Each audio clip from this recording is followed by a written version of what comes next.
Кто чем пользоваться будете, оставьте. Как у тебя это дело? Нормально все?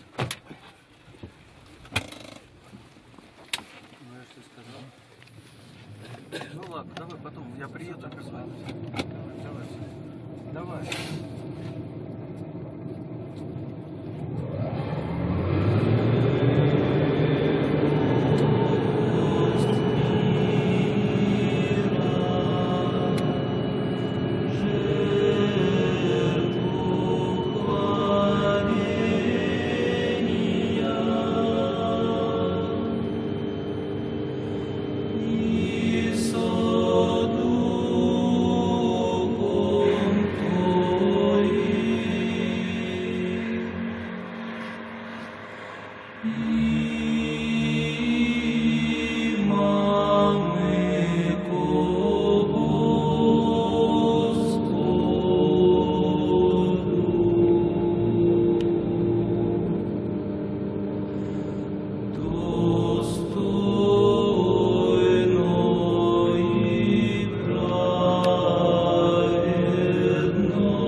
Ladoga, immense lac gelé plusieurs mois par an, au nord-ouest de la Russie.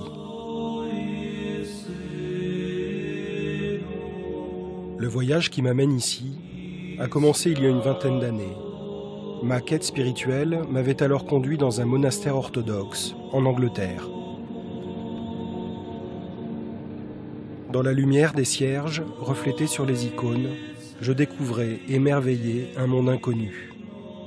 Une spiritualité d'une profondeur et d'une beauté inouïe, puisant ses racines dans les plus antiques traditions chrétiennes.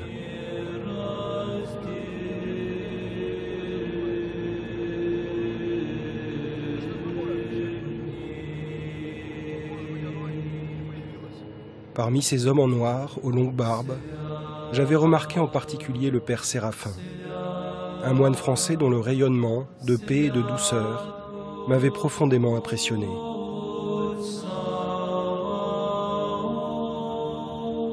Au fil des années, son souvenir a nourri mon admiration grandissante pour l'orthodoxie. Après 70 ans d'éclipse sous le régime communiste, cette foi orthodoxe renaît de façon spectaculaire en Russie. J'ai décidé d'aller à sa rencontre. Si j'ai choisi le monastère de l'île de Valam, c'est qu'en plus de son immense réputation en Russie, j'y ai retrouvé la trace du père Séraphin, que j'espère revoir.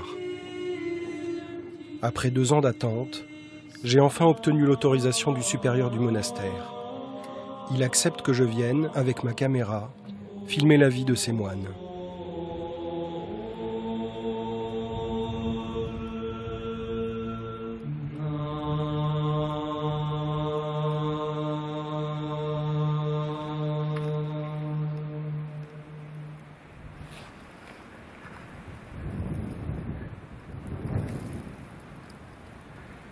Le premier contact avec les moines est aussi froid que la tempête de neige qui s'abat sur Valam.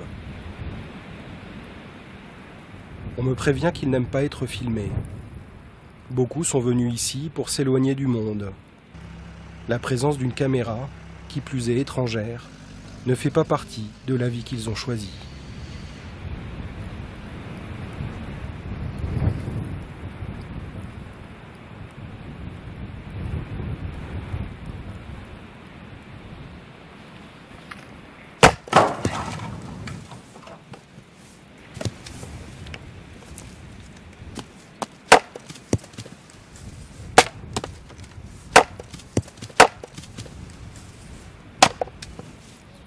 Ce n'est qu'une fois la tempête apaisée que j'ai mon premier contact avec Pavel, un novice, qui accepte que je l'accompagne.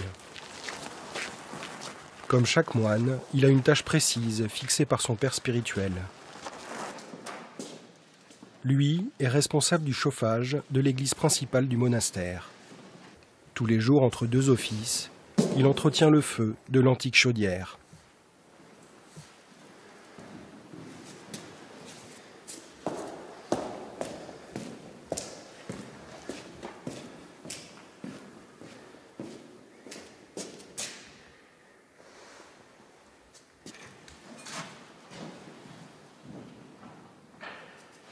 я послушник Павел, вот, являюсь насельником этого монастыря.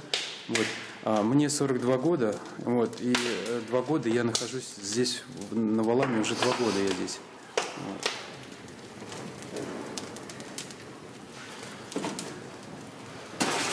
Татарин, у меня родственники все татары, вот, и мусульманин бывший. Это первое, это когда человек задается вопросом. Меня вот этот вопрос, он и привел меня вот в православную веру. Подвязаюсь, спасаюсь, вот, пытаюсь молиться, трудиться, вот, во славу Божию.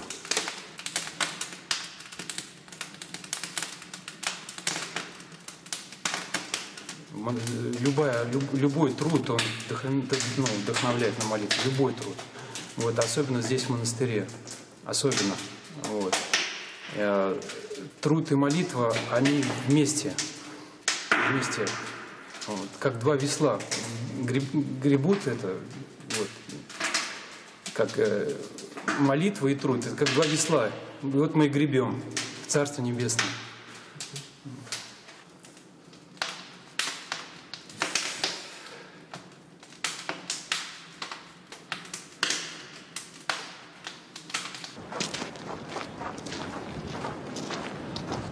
Ну вот Успенский еще храм у нас, вот он Успенский. Говорили, да? Это, ну он, к сожалению, требуется реставрации там. Реставрация требуется.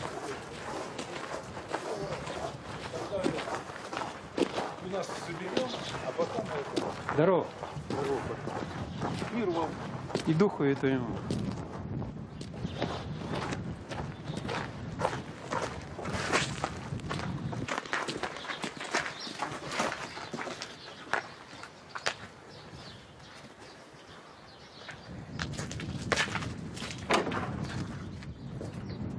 В защите Господа и утвердитесь, в защите лица Его выну, помяните чудеса Его, яже сотвори чудеса Его, и судьбы уст Его, семя Авраамля раби Его, сынове Иаковле избрание Его, животное мало с великими, там у корабли приплавают, змеи сей Его же создалось, ругайтесь Ему, всяк тебе чай дайте пищу. Dans cette chapelle, consacrée à la Vierge de Valaam, les moines se relaient pour une prière perpétuelle des psaumes, nuit et jour. Une prière pratiquement ininterrompue depuis la fondation du monastère, que la tradition fait remonter au XIe siècle.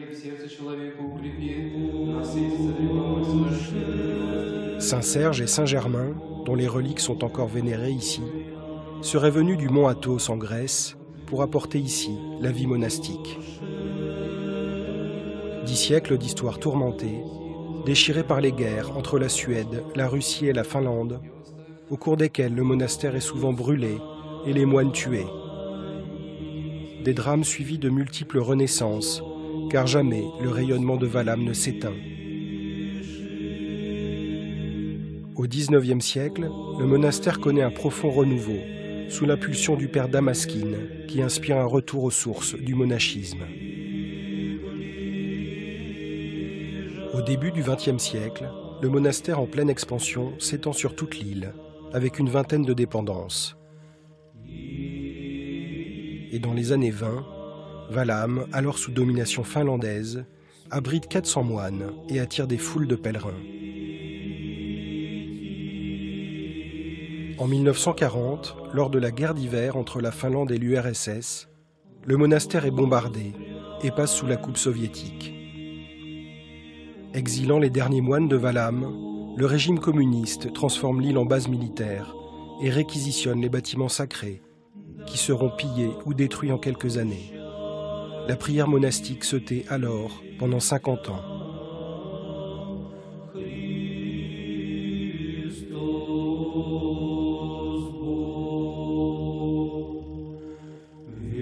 Le 14 décembre 1989, un bateau accoste à Valaam avec 6 moines à son bord. Ils ont l'immense tâche de faire renaître sur cette île, où vivent quelques centaines de personnes, une vie monastique qu'on a voulu éradiquer et dont le fil a été brisé. Très vite, attirés par le rayonnement spirituel du lieu, les vocations affluent à nouveau et les moines se lancent dans un ambitieux chantier de reconstruction. Aujourd'hui, 23 ans plus tard, près de 150 moines vivent au monastère principal, mais aussi dans les skythes, de grands ermitages disséminés dans la nature tout autour. Leur vie quotidienne est rythmée par le typikon, une règle monastique héritée du mont Athos, qui alterne prière et travail tout au long du jour.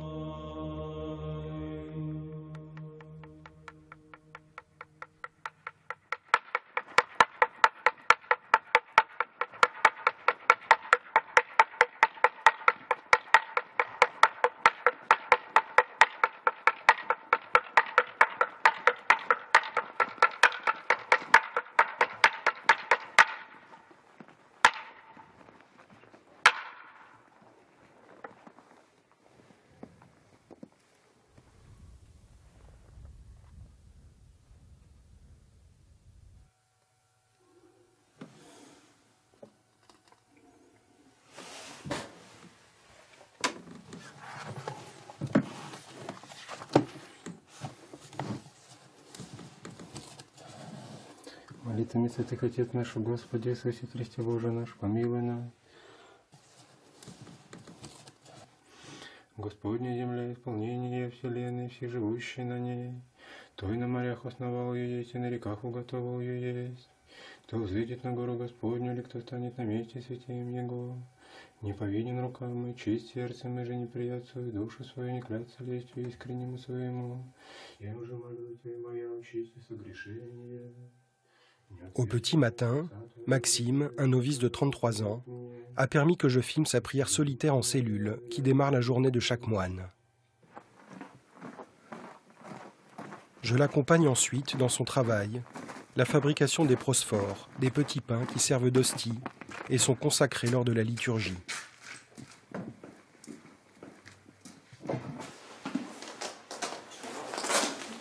Comme beaucoup de novices, Maxime a eu un parcours mouvementé vers l'orthodoxie. Passé par l'athéisme, puis par l'ésotérisme, sa quête spirituelle l'a conduite à Valham, à l'invitation d'un ami.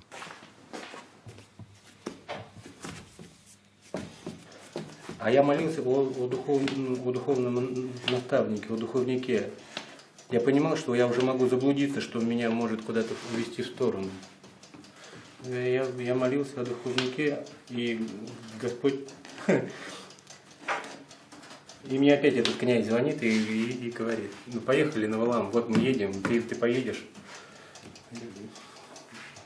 Я поехал, я сразу, я еду, я обязательно еду. Я, по-моему, пробыли мы то ли 3, то ли 4 суток.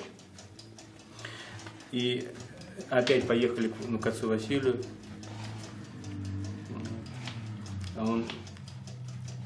А я ему опять же вопросов никаких не говорю. Я сижу, я счастлив, я доволен, меня все устраивает.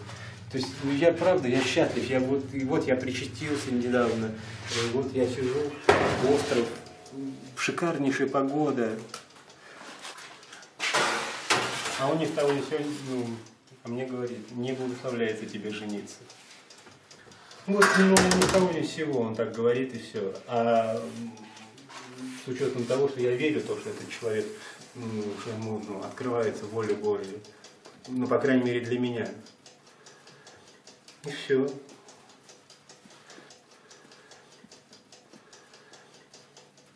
И на зимнюю сессию поехал сюда, но я уже знал, что я уже еду в одну сторону. Вот, встретился на Рождество с отцом Василием, он говорит: ну что, ты надолго? Я говорю: ну, как бы, ну, готов навсегда, наверное. Ну и оставайся, живи пока при монастыре. Я потом сообщил маме, что я не вернусь. Мама в шоке, мама приехала за мной в мае. Мама приехала за мной в мае и сказала: давай. Такой: нет, мам, я говорю: все. Мне пришлось ей сказать, что я Бога люблю больше, чем ее. То есть у меня мама такой человек, что если ей дать шанс, она его использует.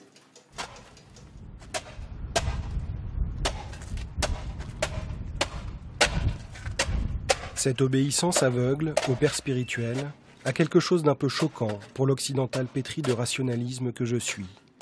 Mais la sincérité presque naïve de Maxime me touche.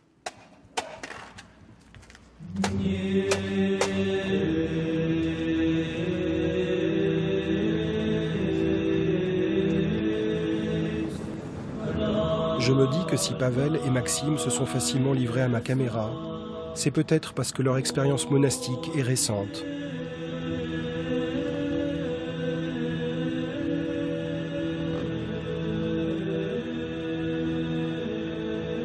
Pour entendre le témoignage d'un moine plus ancien, on m'envoie un peu plus loin sur l'île, au ski de Saint-Vladimir, qui vient juste d'être terminé et symbolise la renaissance de Valam.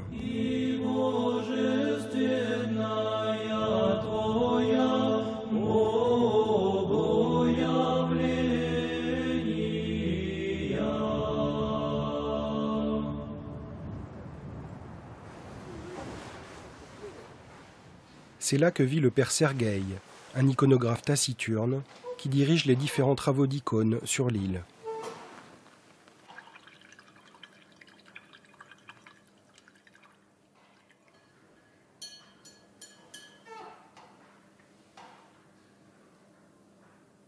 Ну, я иеромонах Сергий. Ну, это долго рассказывать.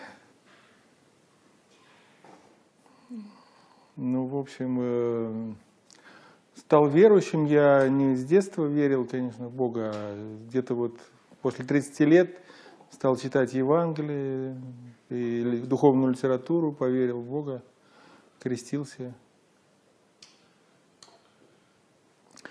Ну вот потом стал регулярно на богослужение ходить там в своем городе, в храм.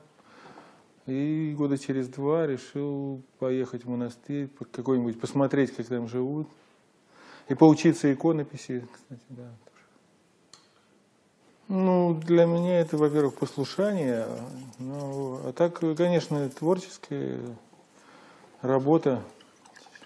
Ну, сложно вообще-то тут это. Технология, все по старинным технологиям мы делаем, и доски готовим, или вкасим. Там и краски все, как там в 15 и в 12 веке, растираем сами на яичной эмульсии.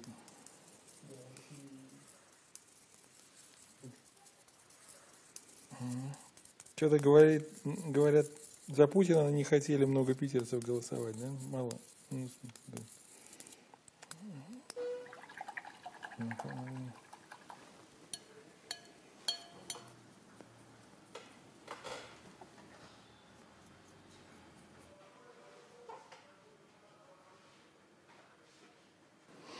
Ну, икона — это священный предмет. Потом это не просто изображение, оно же освящается и становится священным предметом. И даже богословы некоторые говорят, что она передает энергию первообраза. Ну, то есть, кому посвящена икона, через нее действует энергия этого первообраза. То есть, можно, как помогает обращаться к Богу и к святым в молитве. Ну, вообще в монастыре у нас и есть правила молитвенные. Ну и во время послушания, во время написания стараемся молиться Богу или святому, ну и святому, которого pишем.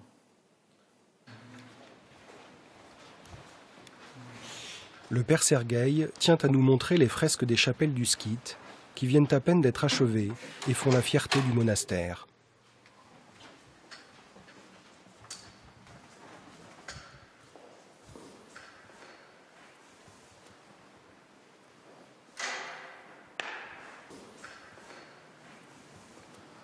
Не, ну, во-первых, иконы мы не сами придумаем, какие написать, а нам только по заказам. Игумен или благотворители заказывают.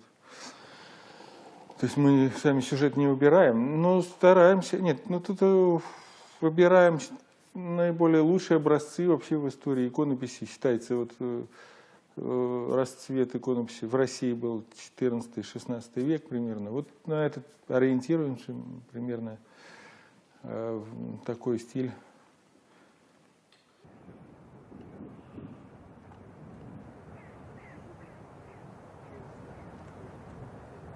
Non loin de là, ma découverte de l'île m'emmène à la ferme du monastère, où je rencontre un personnage original.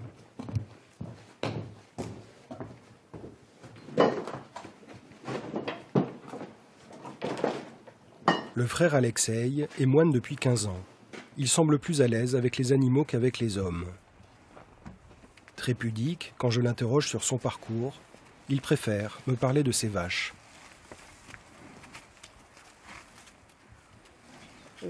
Коровы очень интересны, если им дать больше свободы. Если им дать больше свободы и наблюдать за ними, коровы становятся очень интересными животными. По каким-то там заявлениям каких-то ученых, у них потенциал очень высокий, почти как у собак, развития умственного. А если их заключать в рамки, вот, в ограды, в стадо, все это, соответственно, падает. Так же, как и в человеческом обществе. То есть, чем больше промышленности, тем они становятся менее интересны. Вот и все. Это, конечно, все изменилось. Изменилось очень сильно. Ну, тогда так, здесь было такое место, такое ощущение отдаленности такой от цивилизации. Ну, даже на этой же ферме. Вот. Бывало, что вот этих проводов, скажем, не было, да. Бывало, что посреди дня не было света. То есть ручная дойка. Вместо машин были лошади. Там, на весь остров там было несколько машин всего. Вот, у нас была здесь лошадь. Вот. Ну, то есть, конечно, сами здания, сам корпус, там все было в таком плачевном состоянии. Сейчас все более-менее восстанавливается там. Ну что-то теряется, что-то такое теряется.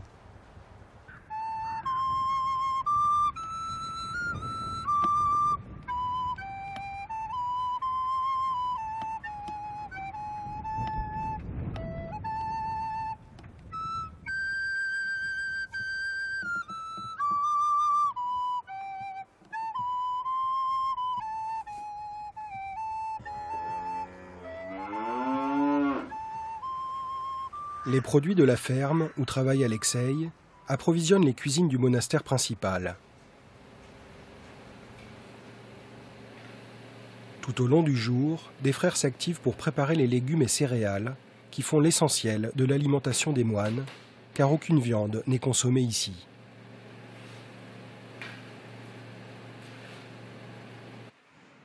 Une ou deux fois par jour, une centaine de frères se retrouvent dans un immense réfectoire pour prendre leur repas en commun, au son de lectures bibliques.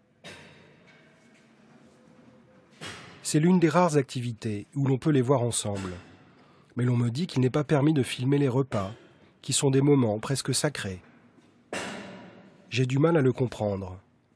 Décidément, certains aspects de la vie monastique orthodoxe resteront pour moi un mystère.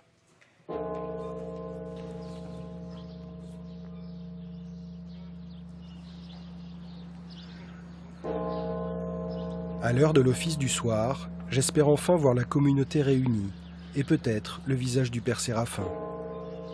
Depuis mon arrivée il y a plusieurs jours, je demande à le rencontrer, mais les réponses sont toujours évasives.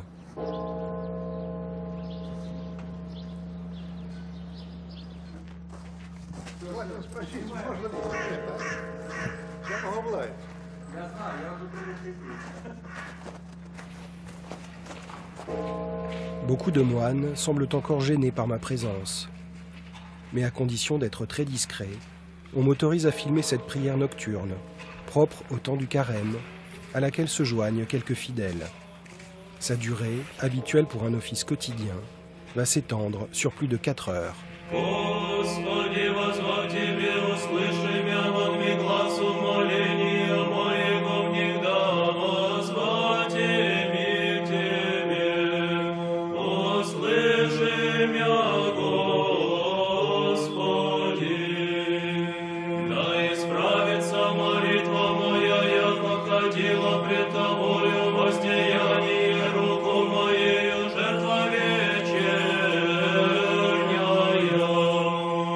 Услыши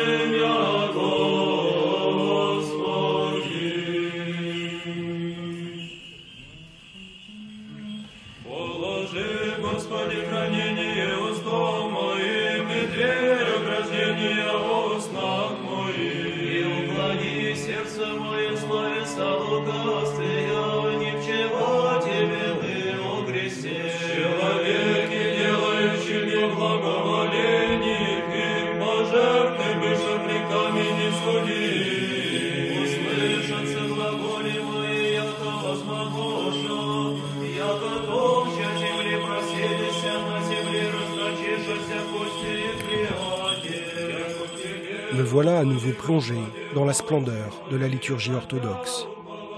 Au milieu du ballet des robes et des encensoirs, je retrouve les sons, les images et les odeurs qui m'ont tant marqué voilà 20 ans.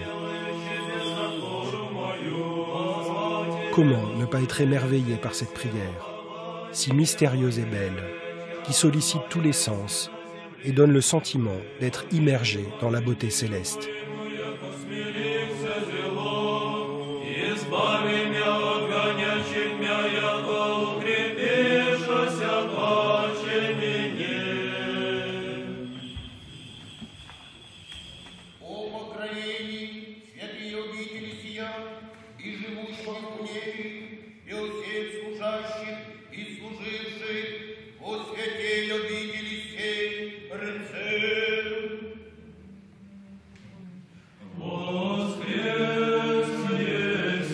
En quelques années, les moines de Vallam ont redonné vie à ce qu'on appelle le znameni, un magnifique chant sacré aux sonorités particulières propres à Vallam.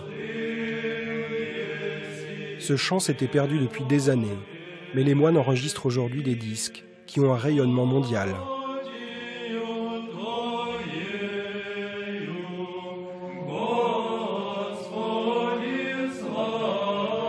Parmi les frères présents, j'en remarquai en particulier le maître de chœur, Père David.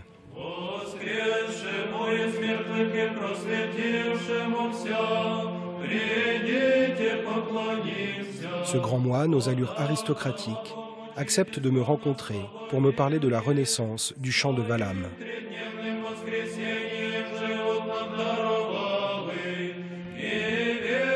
Знатока и проповедника этого пения церковного знаменного, одного батюшки, который сказал, что чтобы петь знамена, нужно жить знамена. Жить знамена — это значит очень, как сказать так, символично, очень духовно, очень жить. Вот. И, конечно, мы со смирением должны признать, что пока мы пользуемся той славой старого Валаама, который имел тогда на Руси, благодаря тому святому старчеству, которое здесь было, да, тем святым людям, которые здесь жили, и мы еще как некие малые дети пользуемся авторитетом своих отцов. И образ нашего жительства еще в процессе возрождения. Но то внешнее воссоздание, как вы видите в красоте этих благолепных храмов, уже можно сказать, что возрождено. И можно такую же параллель провести и о пении. Мы не можем, ни один ученый не может сказать, что именно так пели в 17 веке или в 19 или даже в начале 20-го. Хотя мы не ставили себе целью как-то ее обязательно развить, а именно раскрыть саму глубь этой традиции церковного пения, церковной молитвы. И по внешности можно сказать так же, как и храмы, что оно воссоздано. Но а духовно мы, конечно, все еще призваны расти. Il me semble percevoir une inquiétude chez le Père David, comme si la renaissance extérieure de Vallam n'était rien sans rétablir une continuité intérieure avec la foi des pères anciens, brisée par 70 ans de communisme. Peu après, il me dévoile comme un trésor la filiation qui le relie à la grande tradition orthodoxe, de père en fils spirituel. Там есть одна из фотографий такая, я ее особо никому не показываю, потому что это так лично для меня сделали мои близкие друзья. Вот, они сами увидели в этом какую-то такую связь, но там построено некое преемство такое от наших древних отцов, святых, уже прославленных церковью, почитаемых. Но он имел своего духовного сына, тот духовный сын имел своего духовного сына. И по Божьей милости эта цепочка так простирается даже до меня, грешного.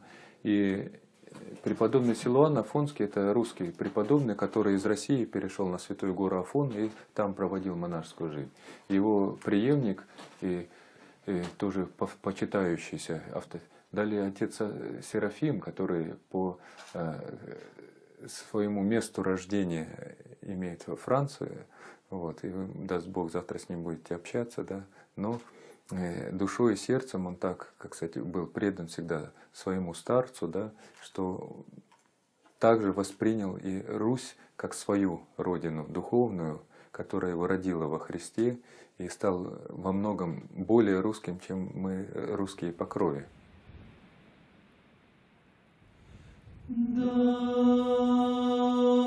Quelle surprise de revoir le visage du père Séraphin sur ces photos. Ce visage rayonnant de douceur qui m'a tant marqué il y a 20 ans.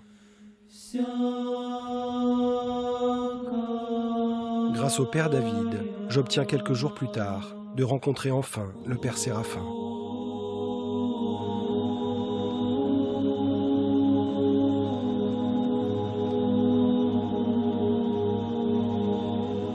On m'emmène au skite de Notre-Dame de Smolensk, retiré en pleine nature, où il m'attend.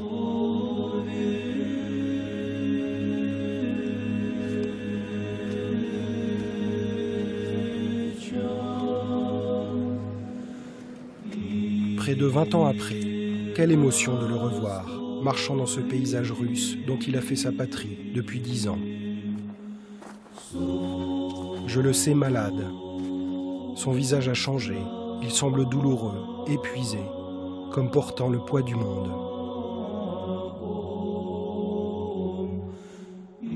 Le père Séraphin est l'un des rares starets vivant à Valam, ces pères spirituels habitués à guider les âmes qui emplissent la littérature russe. De tout temps, le peuple russe est venu chercher leur sagesse, et je sais que sa cellule, l'été venu, ne désemplit pas, accueillant toutes les détresses du monde. Beaucoup viennent chercher refuge d'un monde qui est complètement sans dessus-dessous. Notre mission ici, bien sûr, c'est la prière nocturne pour le monde, mais c'est aussi de recevoir avec amour chaque être tel qu'il est, sans jugement. Je pense que notre regard, si c'est le regard d'un homme de Dieu, il doit regarder avant tout ce qui est le plus précieux, la capacité de l'homme à souffrir, voir dans chaque homme, chaque hypostase, chaque être, sa douleur. Et chaque homme a sa douleur, sa croix. On est suffoqué par tous les surrogats possibles de l'amour, mais l'amour véritable, l'amour évangélique qui pardonne, qui sait être patient, qui sait être tendre, on ne le rencontre pas beaucoup. Et c'est de cet amour-là dont le monde, de façon inconsciente, a besoin et a soif. Et vous m'avez posé la question, qu'est-ce que c'est que le moine? Le moine, tel qu'il doit être, tel qu'il devrait être, ça doit être l'incarnation de cet amour-là. L'amour compatissant, l'amour qui pardonne, l'amour qui reçoit et l'amour qui guérit.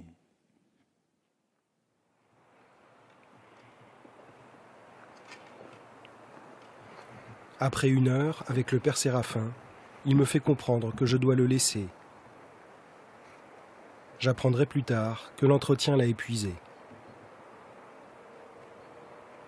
Dans ces paroles qui m'ont profondément touché, j'ai retrouvé la même lumière qu'il y a 20 ans.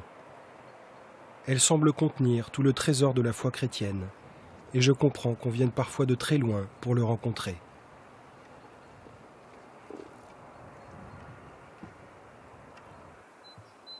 Méditant ces paroles, Je m'arrête au bout de l'île, là où la terre se fond dans le lac gelé. Je sens combien cette période hivernale, qui rend l'île presque inaccessible, est une bénédiction pour le père Séraphin et les autres moines. C'est là, dans ce silence, qu'ils puisent la force spirituelle dont ils rayonnent. Car dans quelques mois, quand la glace aura fondu, le bruit et les blessures du monde envahiront l'île.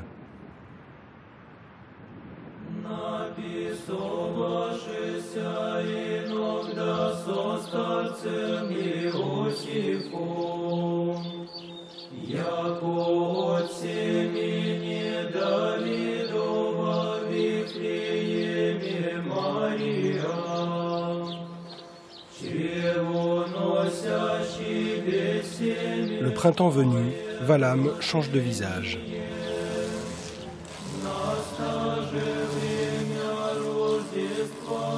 Les prairies endormies sous la neige pendant 8 mois se couvrent de fleurs en quelques jours. Les vergers et potagers de l'île donnent des fruits si abondants qu'ils nourrissent les moines toute l'année, et la ferme du monastère tourne à plein régime.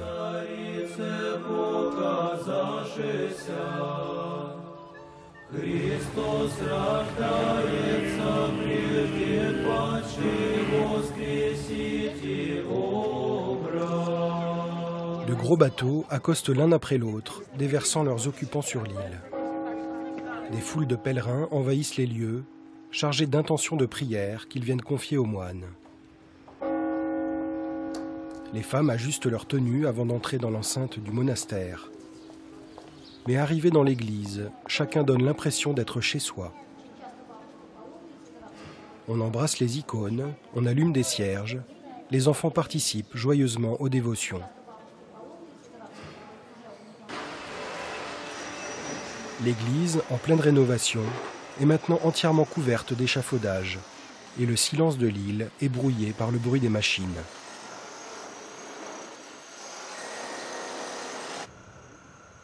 En plus des visiteurs, des groupes de volontaires viennent aider bénévolement les moines pendant une saison et s'activent à la renaissance de l'île.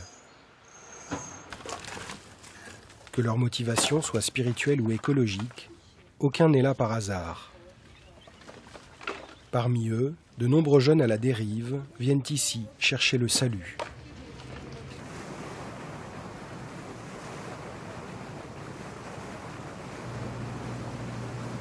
Ce matin-là, un moine emmène un groupe de ses volontaires en excursion sur les îles alentours, à la découverte des skythes.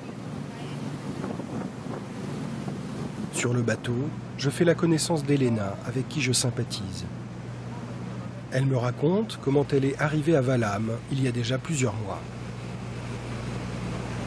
For me, it was maybe a hard situation, or maybe situation with no end, and I was trying to find some way out, and started to looking for something like this, something that could give me some spiritual experience and something new, maybe.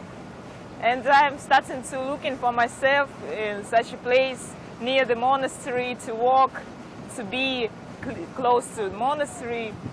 And I found this in internet.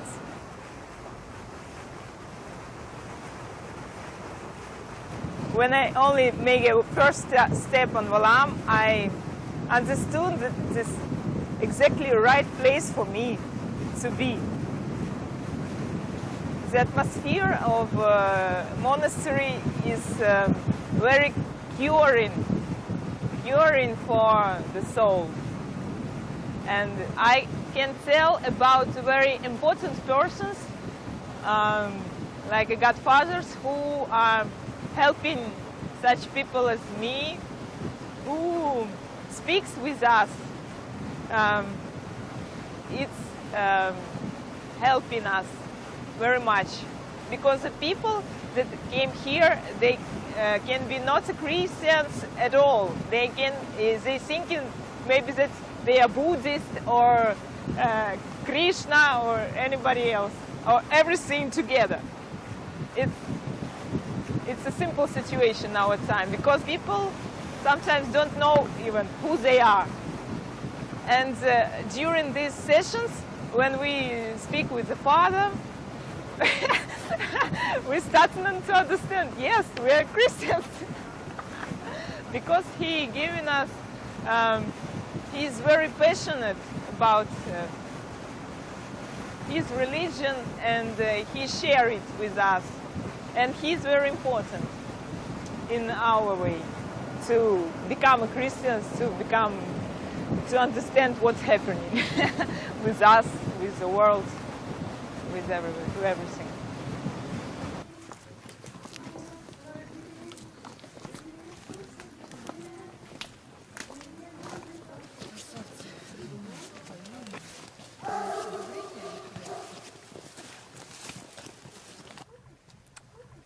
Ну, вкратце, для тех, кто не знает, скиты – это маленькие монастыри, которые возникают, как правило, при больших монастырях. Как только монастырь начинает разрастаться, увеличивается братья, желающих уединения. Обычно игумены монастырей в отдалении от центрального монастыря организовывают скиты, в которых ограничен доступ паломников на этих скитах. Pendant que le moine continue sa visite, je parcours la nature sublime de Valham, qui a inspiré des générations de peintres et de poètes. La contemplation de la beauté naturelle a toujours inspiré la vie des saints orthodoxes, pour qui un cœur en paix avec Dieu est en paix avec toute la création.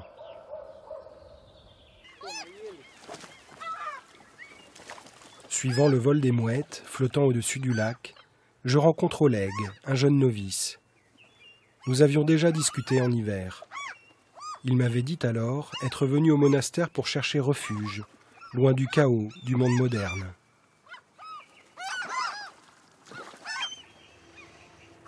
Скорее такой беззаботности, время беззаботности напоминает такое, что никаких забот нет. Детство, больше детства, да, напоминает. Как-то посвободнее себя чувствовать начинаешь. Все-таки, живя в монастыре, как-то так все напряжено, жизнь напряжена. Так, а здесь как-то вот действительно раскрепощаешься. Как-то так вот. Более свободно, что ли, себя ведешь. Поэтому, может быть, так весело становится. Вот, лесной гость. А он чаек, наверное, увидел, да?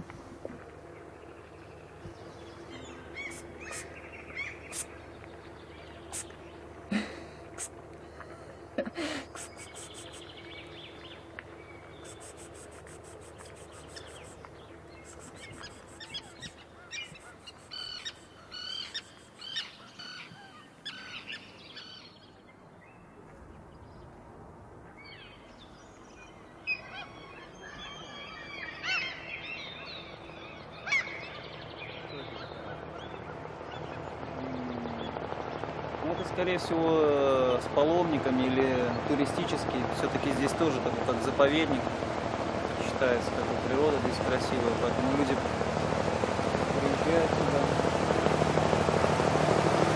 Сейчас вот вроде группы никакой нет.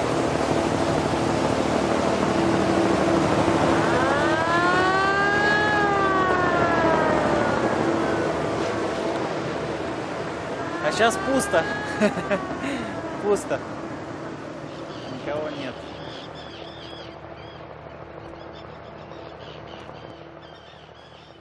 Ну, периодически приходится сталкиваться с этим. Все-таки приходится сталкиваться. Тут только, наверное, просто на милость Божию надежда. Ну, все-таки очень все это опасно, конечно.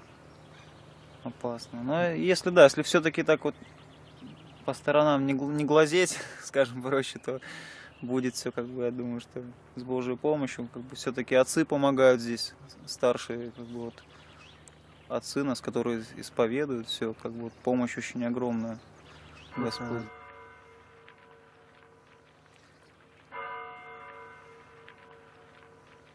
Интересно, колокол бьет.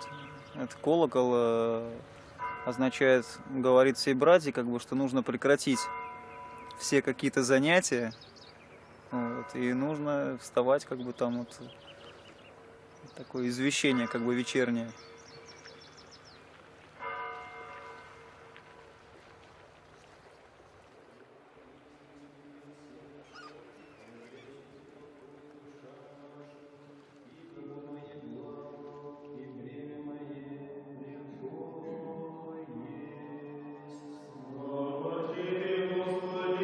Quelques jours plus tard, je retrouve Oleg pour la prière des Molébènes, un office quotidien sur les tombeaux de Saint-Serge et Germain, antiques fondateurs du monastère.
Ce qui m'a le plus impressionné dans cette scène éprouvante, c'est le calme paisible des moines, qui semblent habitués à ce genre d'incident.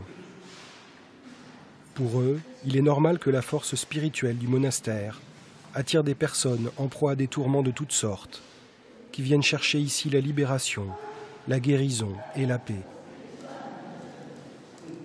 C'est le cas de cette femme que j'ai revue quelques jours plus tard et qui m'a dit être venue sur l'île pour être libérée d'une emprise démoniaque qui l'oppressait depuis des années.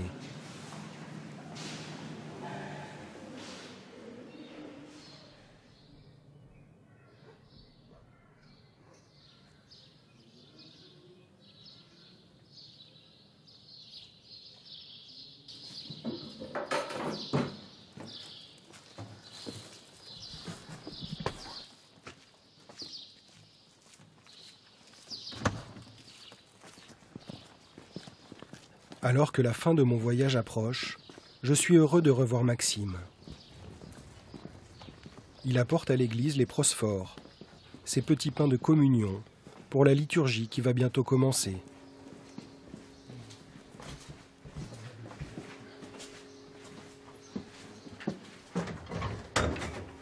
Aujourd'hui, Vallam s'apprête à célébrer la grande fête de la Trinité.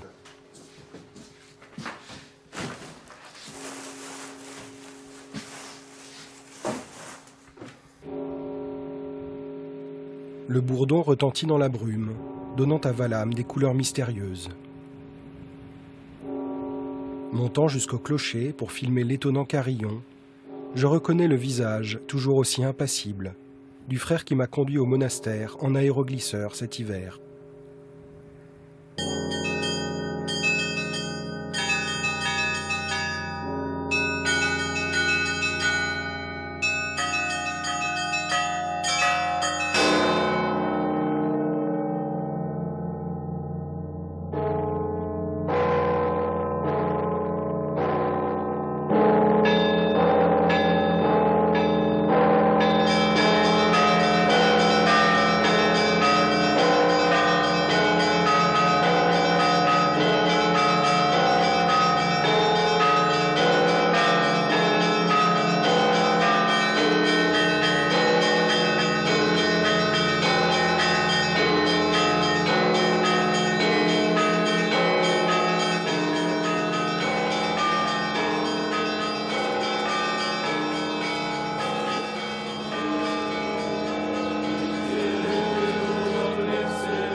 À l'occasion de cette grande fête, la plupart des moines de l'île sont venus pour la liturgie. Pendant la longue procession, je les vois enfin tous ensemble pour la première fois.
Au milieu de la foule qui remplit l'église, je vois pour la première fois Monseigneur Pancratie, le supérieur du monastère, qui donne la communion à la cuillère selon l'usage orthodoxe. Ce personnage hiératique dégage une forte impression d'autorité spirituelle. C'est lui qui a permis que je vienne filmer à Valham. C'est grâce à lui que ce film existe. Alors que je contemple tous ces visages, je prends conscience du miracle de la renaissance de Valham, commencé avec 6 moines il y a 23 ans. À cette époque, la plupart de ces hommes n'étaient pas moines, et beaucoup n'étaient même pas croyants. Pourtant, le renouveau spirituel de Valham passe aujourd'hui par leur cœur. C'est eux qui portent maintenant le flambeau des pères anciens. Une lumière transmise depuis près de 1000 ans sur la sainte île de Valham et qui, aujourd'hui, s'embrase à nouveau.